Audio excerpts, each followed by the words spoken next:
ડભોઈ હોળી અને ધૂળેટીના પર્વને હવે ગણતરીના દિવસો બાકી રહ્યા છે, ત્યારે પ્રકૃતિએ પણ પોતાનો રંગ બદલ્યો છે।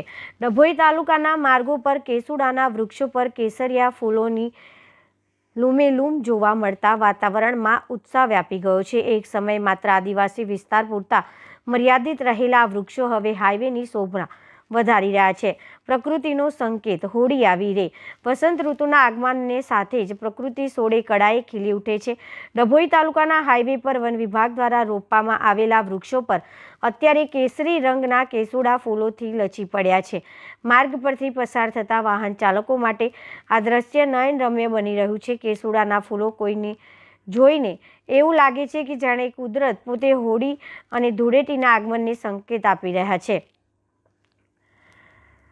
કેમિકલયુક્ત રંગોની સરખામણીએ આ રંગો તદ્દન કુદરતી અને ઠંડક આપનારા હોય છે। આજના આધુનિક અને ઇલેક્ટ્રોનિક યુગમાં ભલે કેમિકલયુક્ત રંગોનું ચલણ વધ્યું હોય, પરંતુ કેસુડાના ફૂલોની કુદરતની મહેક અને તેનો કેસરીય રંગ આજે પણ વડીલોને જૂની યાદો તાજી કરાવી દે છે।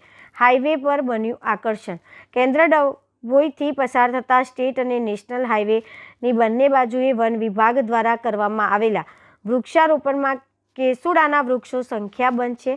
હાલમાં આ વૃક્ષો પર ફૂલોનો એવો મબલખ પાક ઉતરી આવ્યો છે કે દૂરથી જોતા તો લાગે જાણે હાઈવે પર કેસરી ચાદર બિછાવી હોય। રસ્તા પરથી પસાર થતા પ્રવાસીઓ અને વાહન ચાલકો અદ્ભુત નજારો જોઈને મંત્રમુગ્ધ થઈ રહ્યા છે।